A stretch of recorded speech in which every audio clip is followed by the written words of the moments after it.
Hey, what's going on YouTube? Welcome back to Upstate Speedtests.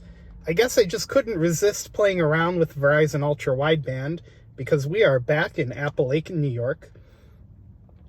And Appalachian is one of the few places around us, actually the only place around us, that you can connect to Verizon Ultra Wideband. A couple weeks ago, I did a video when the tower came online, and we were right across the road over there in that diner parking lot. So we're back, and we're going to test Verizon Ultra Wideband, T-Mobile Ultra Capacity, and whatever the hell AT&T is running around here because, well, I have AT&T now, via Boost Infinite, of course. So let's run a test and see what happens. So as you can see, 5G Ultra Wideband, signal's not great, but we'll see what happens. Looks like we're going to get well over 200. Maybe we'll even crack 3. 255 on the down. And the upload is nothing to write home about. It's really odd that Verizon chose this tower, which is like, yeah, there's population around here, but it's definitely not like a bustling urban center or anything like that. All right, so there's that. And let's go to Netflix test fast.com. All right, here's fast.com test. And as you can see, the video is uncapped because we are connected to ultra wideband. On 4G on my plan, it's capped at 3.8 megabits per second, which is pretty much the standard for plans that Verizon advertises as HD streaming. All right, so actually we did a little bit better on the download there, I do believe. 30 millisecond ping, 512 millisecond loaded ping, which is not good at all. And it looks like the upload is going to be much better on this test. Getting about 39 on the up if it ever finishes.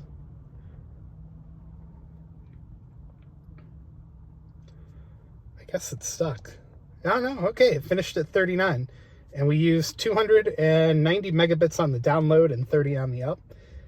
Bear with me, I'll be right back. I'm going to switch over to T-Mobile since I have that line active at the moment, and we'll test them out. All right, I've successfully switched over to T-Mobile.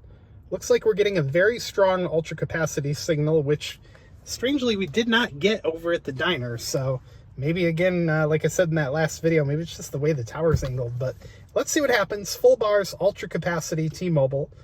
This is running on a T-Mobile One military plan.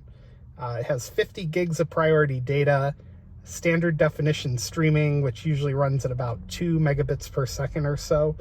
So I'm not going to run the Netflix test for this because it's not going to be anything special. 2 megabits per second video cap. Apparently I'm not going to run the real test either. All right, let's try this again. All right, there we go. So it was just the Speedtest app having one of its many glitches.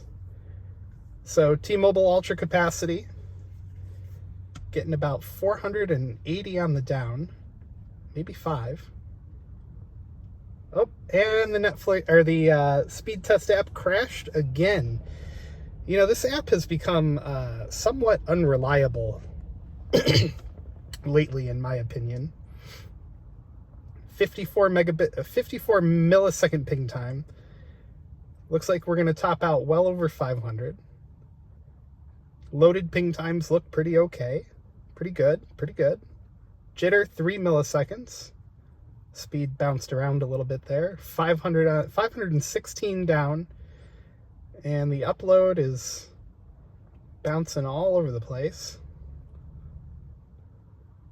Again, I'm going to chuck this up to being a glitch in the app.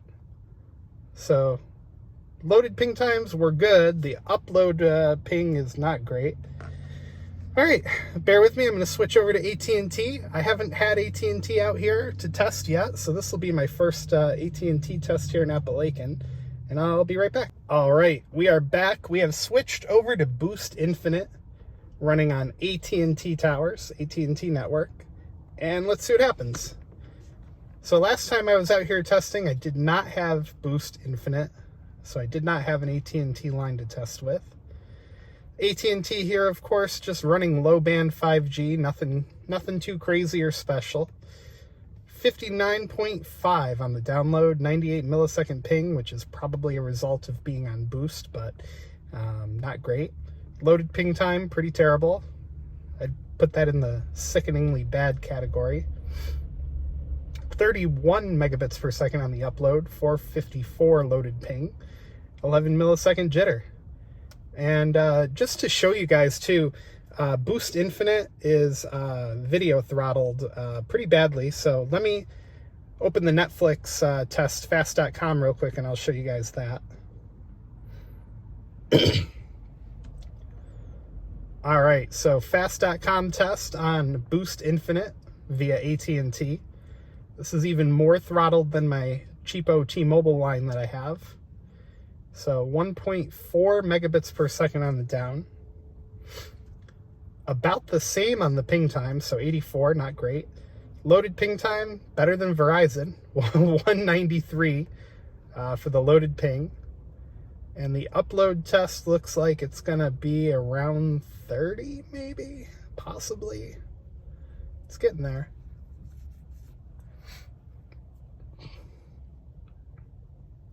Looks like we're connecting to a server in Rochester, New York. About 2.5 hours from here, maybe 3.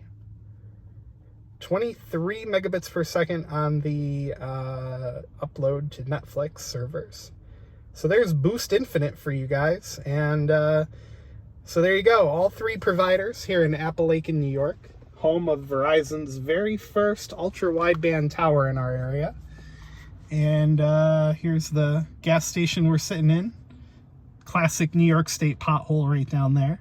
In case you didn't know, New York's official mascot is a pothole next to a boarded up business. But anyway, if you like the video, give it a thumbs up, click subscribe down below. And this is definitely not the video I planned on making today. I had another tower I was going to drone for you guys, but it's been raining on and off all day, so it's just not worth risking the drone. But yeah, thumbs up, subs up. We'll see you next time, guys. Thanks a lot.